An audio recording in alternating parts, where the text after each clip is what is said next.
The great hall of the Galactic Conclave stretched upward like the inside of a massive cathedral, and its walls were made of black stone that seemed to swallow all light that touched them. The ceiling disappeared into shadows so high that no eye could see where it ended. And from every corner of this ancient chamber, the rulers of 900 star systems watched in silence as the guards dragged a single human forward in chains.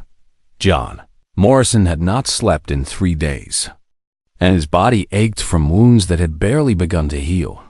His Earth Federation uniform was torn and stained with blood, some of it his own and some of it belonging to others. And the insignia on his shoulder, the silver phoenix that marked him as a commander, was scratched and faded from the violence of recent days. The guards were Valorians, tall insect-like creatures with 4 arms and eyes that glittered like black diamonds. They pushed John forward without mercy, and when he stumbled, they did not wait for him to find his balance before pushing him again above him. Seated on 12 thrones carved from the bones of extinct species, the Council of 12 looked down with expressions that ranged from boredom to disgust. These were the most powerful beings in the known galaxy, representatives of races that had conquered space while humans were still learning to make fire. And to them, the creature in chains before them was nothing more than an insect to be crushed high. Arbiter Thesix sat at the center of the council, its massive body covered in a dark exoskeleton that clicked and shifted with every movement. Its compound eyes reflected John's image 1,000 times over, and when it spoke, its voice echoed through the hall like the rumble of distant thunder. "The prisoner will stand for judgment," Thesix commanded. And the translator implant in John's skull converted the alien language into words he could understand. John forced himself to stand straight despite the pain in his ribs. He would not give them the satisfaction of seeing him broken. Not after everything they had done. "You stand accused of crimes against the Galactic Conclave," Thesix continued, its mandibles clicking in a pattern that might have been amusement. "The charges are as follows: unauthorized survival in restricted space, destruction of Conclave property valued at 7 million credits, and the murder of 17 Valorian peacekeepers during your capture." A murmur ran through the assembled delegates. Hundreds of alien species packed into the observation galleries like spectators at an execution. John could feel their eyes on him, curious and cruel, wondering how this small, soft creature had managed to cause so much trouble. "How does the prisoner respond to these charges?" Thesix asked. John's voice was rough from days without water, but it carried clearly through the silent hall. "I respond by saying that your charges are lies. Every single one of them." The murmur became a gasp, and several delegates rose from their seats in outrage. No one spoke to the council in such a manner. No one had dared in over 1,000 years. "You will explain yourself," Thesix demanded, and there was an edge to its voice now. A hint of something that might have been anger or might have been interest. 3 weeks ago, my ship, the Prometheus, was sent to your space on a diplomatic mission, John said. And he did not look away from the High Arbiter's compound eyes. "We carried ambassadors and scientists and doctors, all of them hoping to establish peaceful contact between humanity and the Conclave. We came in friendship, with no weapons armed and no hostile intent." He paused, and the silence in the hall was absolute. "Your peacekeepers attacked us without warning," John continued. "They disabled our engines and boarded our ship, and when our captain tried to surrender, they shot her in the head. They killed everyone, 53 humans, who had done nothing wrong. And when they found me hiding in the cargo bay, they laughed and said they would take me alive so the council could make an example of me." Thesix's mandibles clicked rapidly, a sign of displeasure. "These accusations are baseless, and..." I was not finished. John interrupted, and the sheer audacity of cutting off a High Arbiter made several delegates faint in shock. "Your peacekeepers tried to kill me, but I killed them instead. I killed them because they murdered my friends. I killed them because they gave me no choice. I killed them because that is what humans do when someone tries to destroy us." He took a step forward, and the guards moved to stop him but hesitated when they saw the look in his eyes. "You call it murder, but I call it justice. You call it destruction of property, but I call it survival. And you can sentence me to whatever death you choose, but it will not change the truth of what happened." High Arbiter Thesix studied the human for a long moment, and something shifted in its ancient eyes. This creature was not begging for mercy or trying to negotiate. It was simply stating facts and accepting the consequences. And that was something Thesix had not seen in a very long time. "The council has heard your words," Thesix said finally. "They do not change the verdict. You have been found guilty of all charges, and the sentence is death by void exposure. To be carried out immediately." The galleries erupted in cheers, delegates celebrating the coming execution like it was a holiday. John stood motionless as the noise washed over him, his face as calm as still water. "Do you have any final words?" Thesix asked, and there was genuine curiosity in its voice. Now John smiled, and it was not a pleasant expression. It was the smile of a man who had made peace with death and found something on the other side that others could not see. "I have a question," John said. "Do you know what Earth is like?" Thesix tilted its massive head. "We know it is a small world in an unremarkable system. We know your species is young and weak. Beyond that, we have little interest. And let me tell you something about my home," John said, and his voice was soft now, almost gentle. "Earth is a world where everything wants to kill you. The water is full of creatures with teeth like knives. The land is covered in predators that hunt by day and by night. And even the smallest insects can carry poisons that stop your heart. We have storms that flatten cities and waves that swallow coastlines and fires that burn entire continents to ash."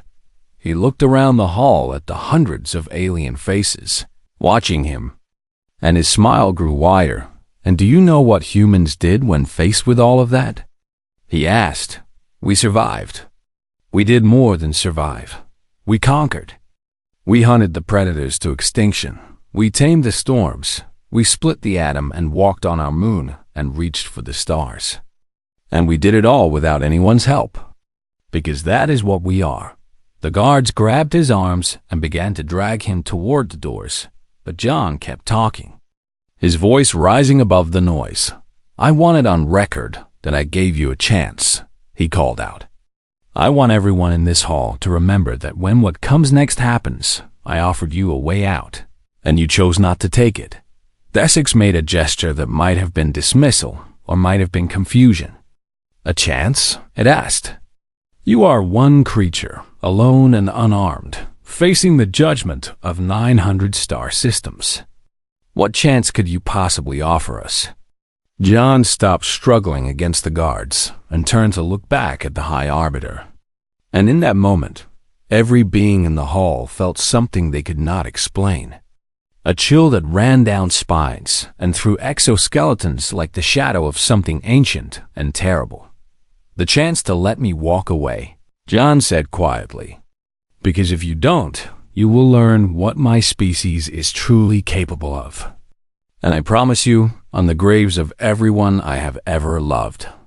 You will regret it." The council laughed, hundreds of voices mixing with thousands from the galleries, all of them certain that they were watching a dead man speak his last words. They stopped laughing 3 hours later, and they never laughed again. The void chamber was located at the very heart of the station, surrounded on all sides by the endless black of space. It was a simple room with walls of reinforced metal and a single door that led to an airlock. And for 6,000 years, no prisoner had ever escaped from it. The guards marched John down the corridor with their weapons drawn. 14 of them in total, each one a trained Valorian warrior who had killed more beings than John had years of life. They moved with military precision, never breaking formation. Never taking their eyes off the human in their midst, John counted his steps as they walked, measuring the distance between checkpoints and noting the positions of every camera and sensor along the way. His mind was calm and focused, running through possibilities like a computer processing data. And somewhere deep in his chest, a fire was beginning to burn. The thing about humans that the galaxy had not yet learned was that they came from a death world, a planet where survival was never guaranteed, and every creature had to fight for its right to exist. Earth had been a testing ground for millions of years, a place where only the strongest and smartest and most determined species could thrive, and humans had not just survived on Earth, they had dominated it. John had spent 20 years in the Earth Federation military before joining the diplomatic corps, and in that time, he had learned things that would make the Valorian guards sick with fear if they knew. He had learned how to kill with his bare hands, how to turn everyday objects into weapons, how to push his body past limits that should have been impossible. The guards saw a beaten man in chains, but John saw 14 targets and 2 checkpoints and 1 monitoring system that stood between him and freedom. They reached the first checkpoint, a security station where 2 additional guards scanned John's biometrics and confirmed his identity. One of them leaned close to inspect the chains around his wrists, and John noted the small device clipped to the guard's belt, a magnetic disruptor. Illegal contraband that could disable electronic locks. Interesting, John thought. And he filed that information away for later. The second checkpoint was deeper in the station, near the entrance to the void chamber itself. Here the guards grew more relaxed, confident that their prisoner had no chance of escape. And that was their first mistake. Move faster, one of them commanded, jabbing John in the back with the barrel of a plasma rifle. The council wants you dead before the end of the cycle, and we are not going to keep them waiting. John stumbled forward, and as he fell, his shoulder brushed against the guard with the magnetic disruptor. His fingers were quick and practiced, and the device was in his palm before he hit the ground. Clumsy human. The guard snarled, pulling John roughly to his feet. Your species cannot even walk without falling over. It is a wonder you survived long enough to cause us trouble. John said nothing, but behind his eyes, a clock had started counting down. They reached the void chamber and stopped before the massive airlock door. The lead guard input a security code, and the door began to slide open with a grinding of ancient machinery. Any last words? The guard asked, and there was mockery in its voice. John looked at the airlock, at the darkness beyond that promised a cold and lonely death in the vacuum of space. He thought about the crew of the Prometheus, about Captain Rodriguez, who had been like a mother to him, about the young scientists who had talked about their dreams during the long journey through space. Yes, John said quietly, I want you to know that I am sorry. The guard made a sound that might have been laughter. Sorry for what, human? For what I am about to do. John moved a magnetic disruptor hum to life in his hand, and the chains around his wrists fell away as their electronic locks failed. Before the first guard could react, John had already struck, his fist connecting with the soft spot beneath the Valorian's jaw, where the nerve clusters were most vulnerable. The guard crumpled without a sound, and John was already spinning to face the next threat. He grabbed the falling guard's plasma rifle and fired twice, and 2 more Valorians dropped to the floor, 11 remaining. The corridor exploded into chaos as the guards tried to respond. But John was not where they expected him to be. He moved like water through their formation, always 1 step ahead, always striking from angles they did not anticipate. A human body was not built for strength like a Valorian's, but it was built for endurance and adaptability. John's ancestors had hunted prey across African savannas for days without rest, tracking their targets until exhaustion brought them down. And that same persistence lived in every cell of his body. He took a plasma burn to his left shoulder and ignored it. Pain was just information, and information could be processed later. Right now, all that mattered was the next target, and the one after that 6 guards down. 8 remaining. The monitoring AI finally detected the disturbance and began to sound alarms. But John was already moving toward the console that controlled it. He jammed the magnetic disruptor into the access panel, and sparks flew as the system overloaded and died. "What are you?" One of the guards screamed, firing wildly into the smoke and chaos. "What kind of monster are you?" John did not answer. He simply kept moving, kept fighting, kept refusing to die. The battle lasted 11 seconds from start to finish. And when it was over, 14 Valorian warriors lay still on the floor. John stood in the center of the carnage, breathing hard, his body covered in burns and bruises that would have killed a weaker creature. He searched the bodies quickly and found what he needed: weapons, ammunition, a communicator, and a data pad with station schematics. He memorized the layout in moments and began to move. The alarms were spreading now, and John could hear the thunder of boots as reinforcements rushed toward his position. He had maybe 3 minutes before the entire station was locked down, and he needed to make them count. He chose a path that led away from the docking bays, away from the obvious escape routes that every guard would be watching. Instead, he headed deeper into the station, toward the one place that no one would expect him to go. Communications Hub High Arbiter Thesix received the alert in its private chamber and felt something it had not experienced in 300 years. "Genuine fear. Report," it commanded, and its voice was sharp with tension. "What is happening in the void chamber corridor?" The aide who answered was trembling so badly that its translator could barely process its words. "The human has escaped, High Arbiter. He killed 14 guards and disabled the monitoring system. We have lost contact with the entire section." Thesix rose from its throne, and its exoskeleton crackled with agitation. "One human killed 14 Valorian warriors in hand-to-hand combat?" "Yes, High Arbiter." "The security footage shows." The aide paused, and its trembling grew worse. "It shows that he did it in 11 seconds. The chamber fell silent, and Thesix felt the fear inside it grow into something colder and darker. "Seal the station," it commanded. "Lock down every ship, every shuttle, every escape pod. Deploy all security forces to the docking bays. He must not be allowed to escape." "What if he does not go to the docking bays?" the aide asked nervously. "What if he has another plan?" Thesix considered the question, and for the first time in its long life, it truly did not know the answer. What was this human? What had they awakened? And how much worse was this going to get before it was over? The answer came 3 hours later, and it was worse than anything Thesix could have imagined. The communications hub was the most heavily guarded location on the station after the council chamber itself, and John knew that getting inside would cost him everything he had left.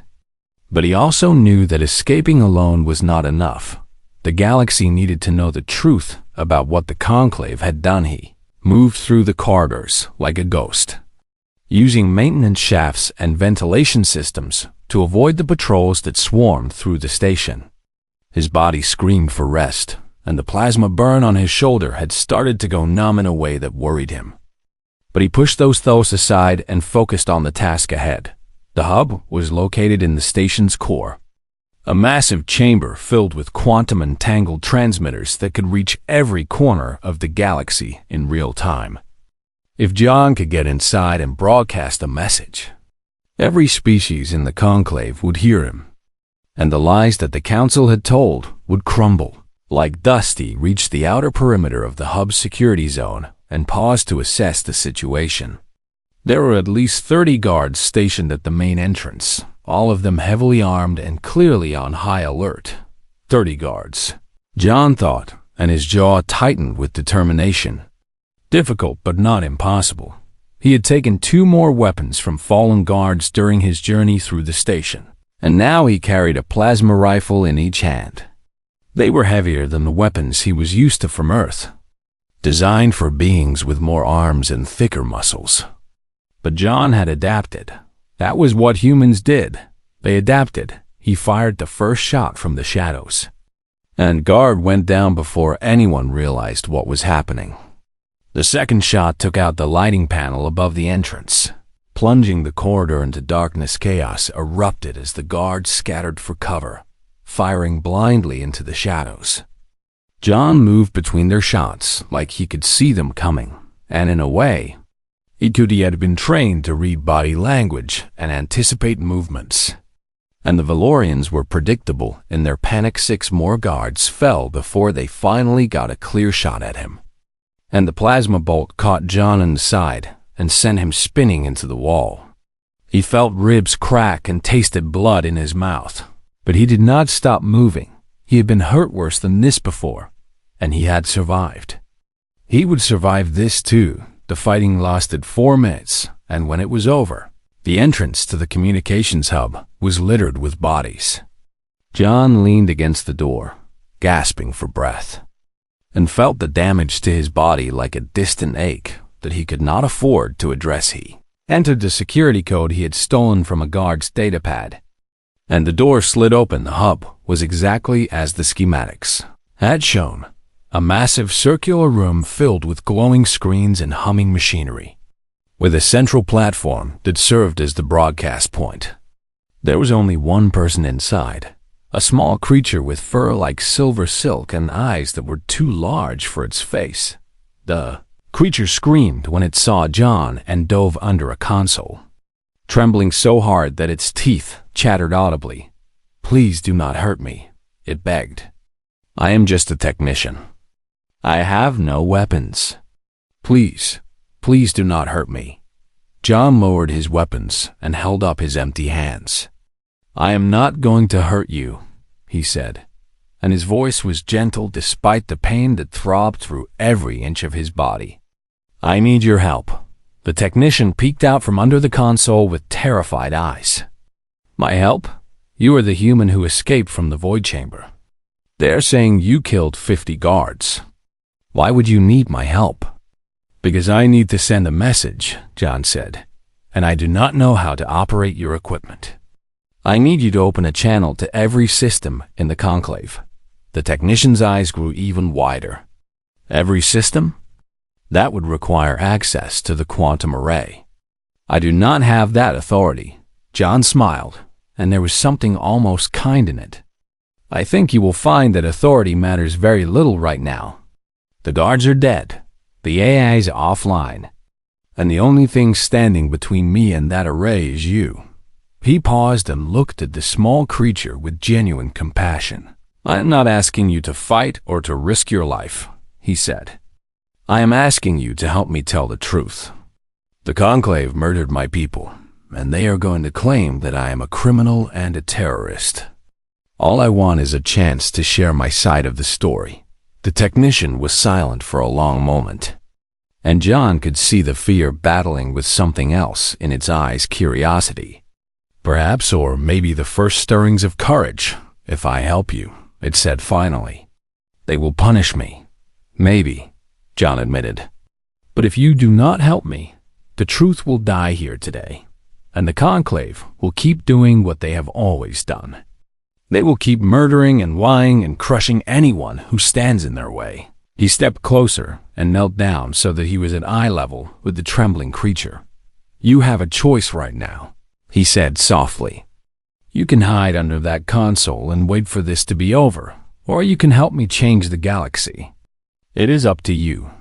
The technician stared at him for what felt like hours, and then, slowly, it crawled out from under the console and stood on shaking legs. "What do you need me to do?"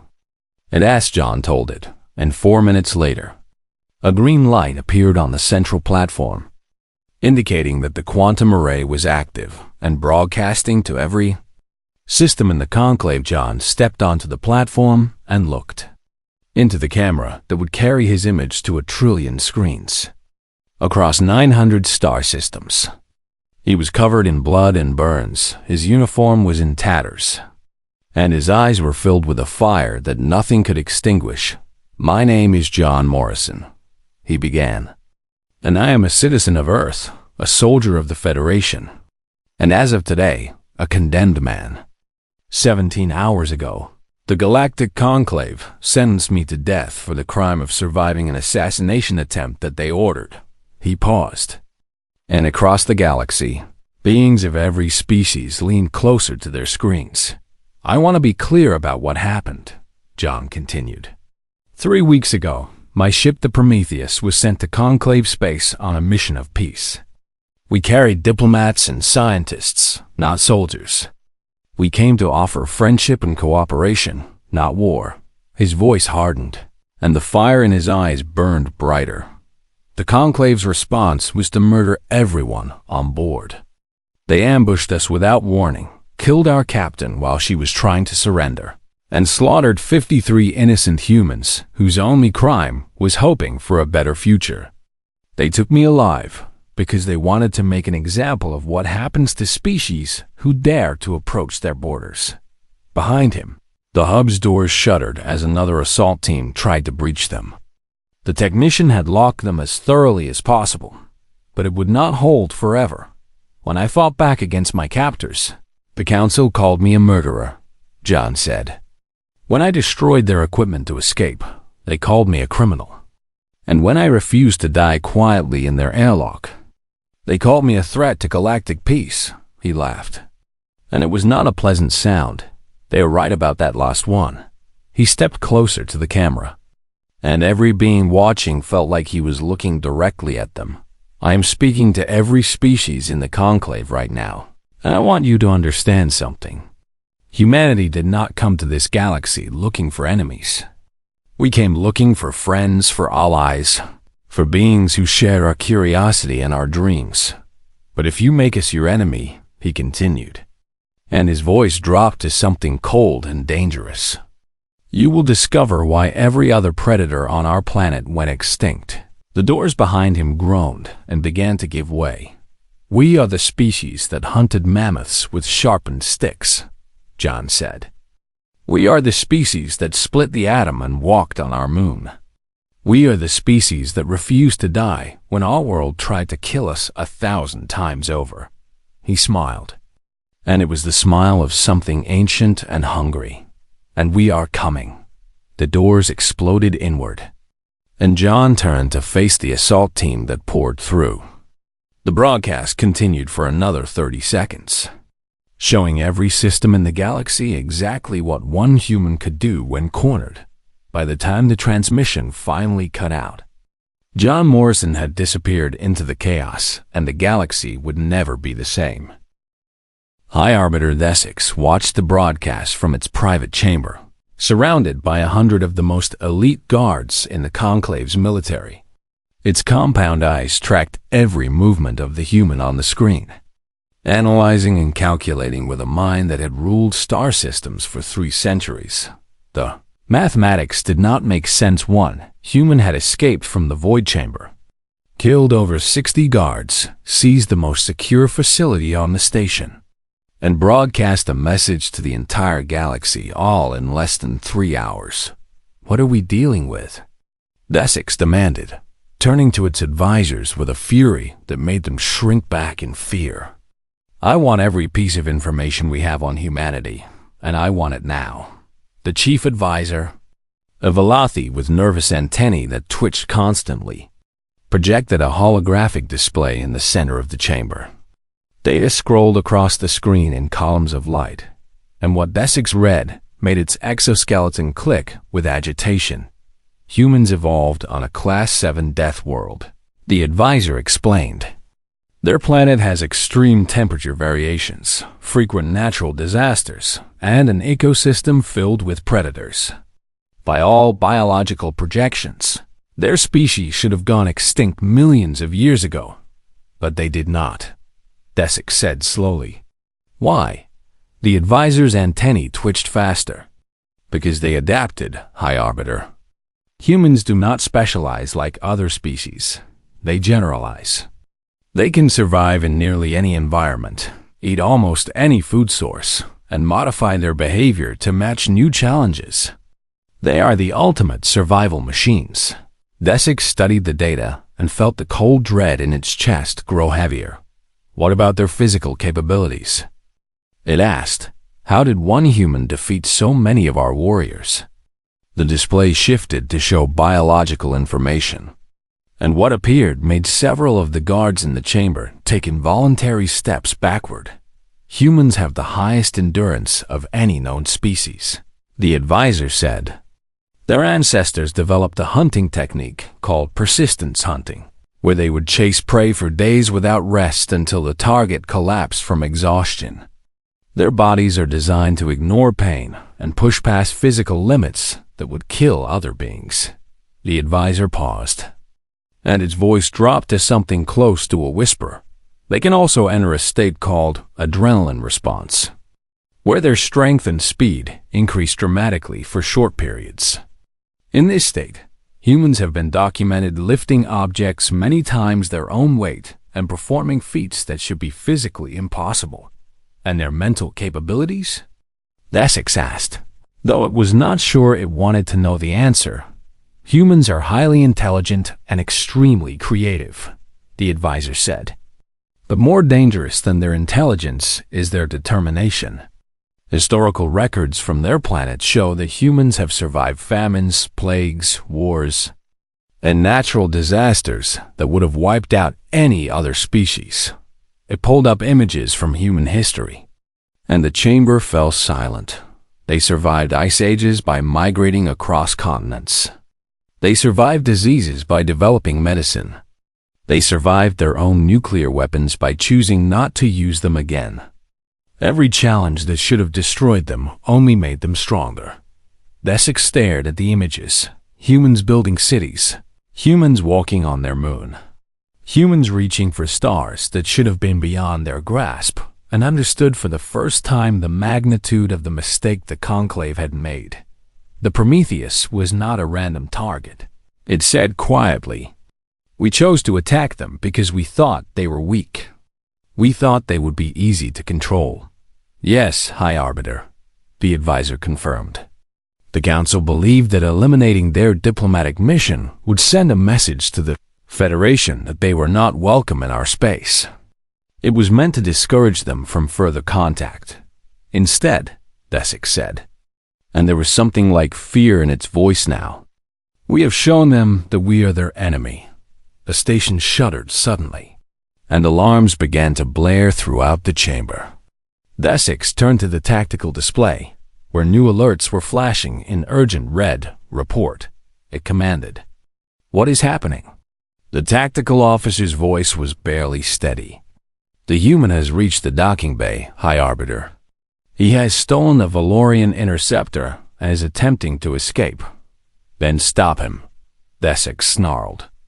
"We have 12 warships in this sector. Surely they can destroy one small ship." "We are trying, High Arbiter, but—" The officer paused, and when it spoke again, its voice was filled with disbelief. "He is not flying like any pilot we have ever encountered. Our weapons cannot lock onto him. He's using our own ships as shields." Desix turned to the main display, and what it saw defied comprehension. The human stolen interceptor was dancing through the Conclave fleet like a leaf in a hurricane, spinning and diving and accelerating in patterns that should have been impossible. Every time a warship tried to target him, he would slip behind another vessel or dive through a gap that seemed too small for his ship to fit. How is he doing this? One of the admirals demanded. No one can fly like that. The G forces alone should have killed him, but John Morrison was not dead. He was very much alive, and he was making fools of the most powerful military force in the galaxy. The first warship fell when John flew directly at it, spinning through its point defense fire and launching a single torpedo into its engine core at point-blank range. The explosion was massive, and the shock wave sent debris spinning into the path of 2 other ships. John used the chaos to accelerate toward the hyperspace jump point. his ship screaming through space at speeds that pushed the limits of the interceptor's design. Behind him, the Conclave fleet scrambled to pursue, but they were too slow, too predictable, too certain of their own superiority. "Fire everything," Desix commanded. "I do not care about collateral damage." That human cannot be allowed to escape. The remaining warships opened fire with everything they had, and space lit up with plasma bolts and missile trails, and the crackling energy of weapons designed to destroy entire planets. John dodged them all. He flew through the storm of fire like he could see the future, anticipating every shot before it was fired and adjusting his course with reflexes that seemed almost supernatural. His ship took hits that should have been fatal, but he kept flying, kept pushing, kept refusing to dive. 4 more warships fell to his counterattacks before he finally reached the jump point and disappeared into hyperspace, leaving behind a fleet in ruins and a high arbiter who could not believe what had just happened. Desix stood in the center of its chamber, surrounded by tactical displays that showed the extent of the destruction. 412 dead on the station, 7 warships lost or disabled, and 1 human who had simply walked away from all of it. "Recall the fleet," it commanded, and its voice was hollow. "There is no point in pursuing him. He is gone." The advisors exchanged nervous glances, and finally one of them worked up the courage to speak. "What do we do now, High Arbiter?" The broadcast has spread to every system in the Conclave. Species that have been loyal for centuries are asking questions. Some are demanding investigations into the Prometheus incident. Desix closed its compound eyes and felt the weight of 12,000 years of Conclave history pressing down on its shoulders. "We made a mistake," it said at last. "We looked at humanity and saw a young species, weak and fragile, and we thought we could control them before they became a threat. We were wrong." It opened its eyes and looked at the frozen image of John Morrison on the tactical display, at the human who had turned their world upside down in a single day. "He was not special," Desix said quietly. "He was not enhanced or augmented or artificially improved. He was simply a human, doing what humans do when they are pushed to their limits." The chamber was silent, and now we must face the consequences of our actions, Desix continued. "Because if one human can do this, what will happen when the rest of them come?" No one had an answer, and somewhere in hyperspace, John Morrison was heading home with evidence that would change the galaxy forever.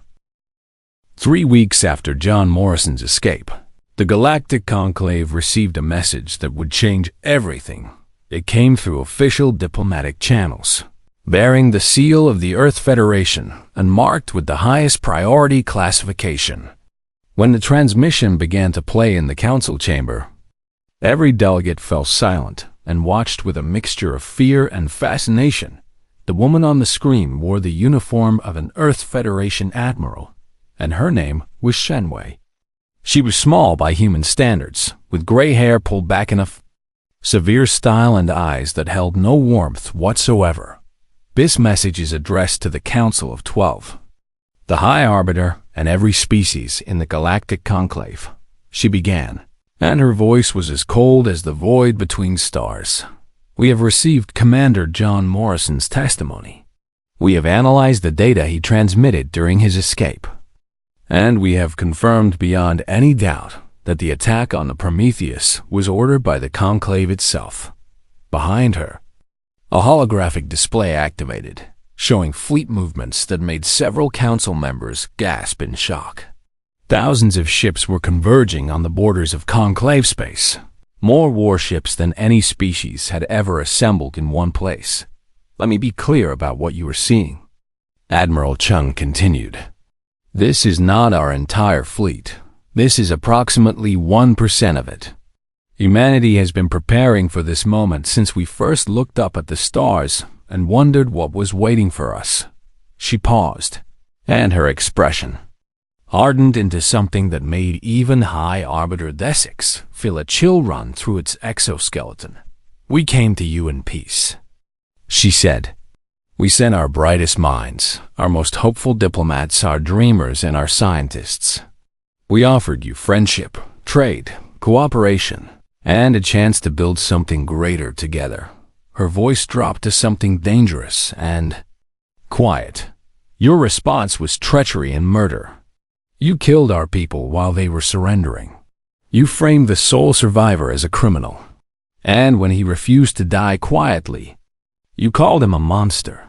The display behind her shifted to show John Morrison's broadcast, playing on screens across 900 star systems.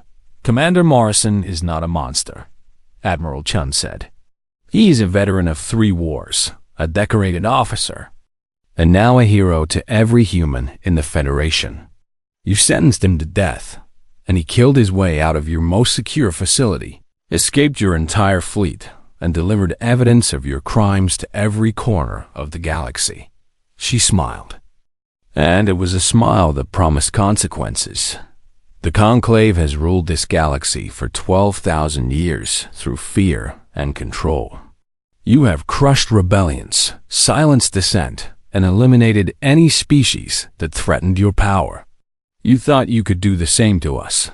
The smile faded, replaced by an expression of absolute certainty. You were wrong. Admiral Chen leaned forward, and her eyes seemed to look directly into the soul of every being watching. This is not a declaration of war, she said. Not yet. This is a warning, and I suggest you take it seriously. You will release all prisoners taken during the Prometheus incident. You will pay reparations to the families of our fallen, and you will recognize humanity's right to exist in this galaxy, not as subjects of your conclave, not as members who must obey your laws, but as equals who will be treated with respect.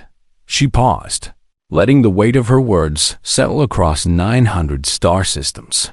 If you refuse these terms, we will not come for your fleets. We will not attack your stations. We will simply wait. Her smile returned, sharper and more dangerous than before, because every species you have ever oppressed has just watched what one human can do when cornered. They have seen one of our soldiers tear through your guards, escape your prisons, and humiliate your military. And now they are starting to wonder what would happen if there were more of us behind her. The display shifted again, showing communications from across the galaxy. Species that had been silent for centuries were suddenly speaking, asking questions, demanding answers, challenging authority that had seemed unshakable just weeks ago. The Threllian Rebellion has contacted us, Admiral Chun said casually. So, as the Corvan Independence Movement, the Nexar Liberation Front, and 17 other groups that you thought you had eliminated. They are watching, High Arbiter, and they are waiting to see what you do next. She stood straighter, and her voice rang with authority. Humanity does not seek to rule this galaxy. We do not want your territories or your resources or your power. We want only to live in peace, to explore the stars, and to build a future for our children. But if you force us to fight, she continued, and there was something ancient and terrible in her eyes now. We will teach you what 10,000 years of war have taught us. We will show you why every predator on our planet learned to fear us. And we will not stop until every being in this galaxy understands exactly what humanity is capable of. The transmission paused on her face for a long moment. And then she spoke her final words. You have 1 standard month to respond. Choose wisely. The screen went dark in the council chamber. Chaos erupted as delegates shouted and argued and demanded action. Some wanted to mobilize for war, others wanted to negotiate. And a few simply sat in stunned silence, unable to process what they had just witnessed. 3 member species announced their withdrawal from the conclave before the session ended. By the following day, that number had risen to 7. High Arbiter. Desix retreated to its private chamber and stared out the viewport at the stars that had belonged to the conclave for 12,000 years. It thought about John Morrison, about the human who had refused to die, who had fought through impossible odds and escaped against all logic. It thought about Admiral Chun, about the steel in her voice and the certainty in her eyes. And it thought about the fleet that was gathering at the borders. A fraction of humanity's true strength. The Conclave had made a mistake, and now the universe was changing in ways that could not be undone on Earth. In a small apartment overlooking the Pacific Ocean, John Morrison sat by a window and watched the sun set over a world that had no idea how close it had come to war. His wounds were healing slowly, and the nightmares still came every time he closed his eyes. He saw the faces of his crewmates, heard Captain Rodriguez's voice in his dreams, and woke up reaching for weapons that were not there, but he was alive, and his people were safe, and the galaxy now knew the truth about what the Conclave had done. A knock at his door pulled him from his thoughts, and he rose stiffly to answer it. Admiral Chun stood in the hallway, her uniform immaculate and her expression unreadable. "Commander Morrison," she said formally. "May I come in?" John stepped aside to let her enter, and she walked to the window to stand beside him. Looking out at the fading light, "The Conclave has agreed to our terms," she said quietly. "They are releasing the prisoners and paying the reparations. They have also agreed to recognize humanity as an equal power in the galaxy." John nodded slowly, but there was no triumph in his expression. "At what cost?" "Less than we feared," Admiral Chun admitted. "Your broadcast changed everything. Species that have been afraid of the Conclave for millennia are suddenly finding their courage. The balance of power is shifting in ways we never expected." She turned to look at him, and for the first time, John saw something like warmth in her eyes. "You did something impossible," she said. "You survived when you should have died, and you turned a tragedy into a victory. The Federation owes you a debt that can never be repaid." John was silent for a long moment, and then he spoke in a voice that was heavy with exhaustion and grief. "I did not do it for medals or recognition," he said. "I did it for them, for Rodriguez and the others, for the friends who died because the Conclave saw us as insects to be crushed. I wanted the galaxy to know their names, to know that they mattered." Admiral Chun nodded. "And now they do. The Prometheus incident will be remembered for centuries. The names of your crewmates will be taught in schools across the Federation. They did not die in vain." She placed a hand on his shoulder, a rare gesture from a woman known for her coldness. "Rest now, Commander. You have earned it. The galaxy will need heroes like you in the years to come, but for now, let others carry the burden." She left without another word, and John returned to his chair by the window outside.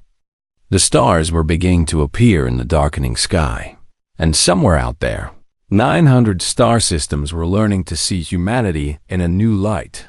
They had come to the galaxy looking for friends, and instead they had found enemies.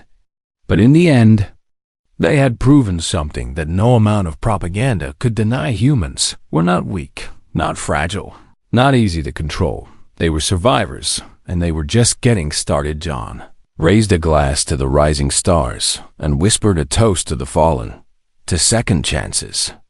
He said quietly, "And to those who did not get them, somewhere in the darkness, the future was waiting, and humanity was ready to meet it."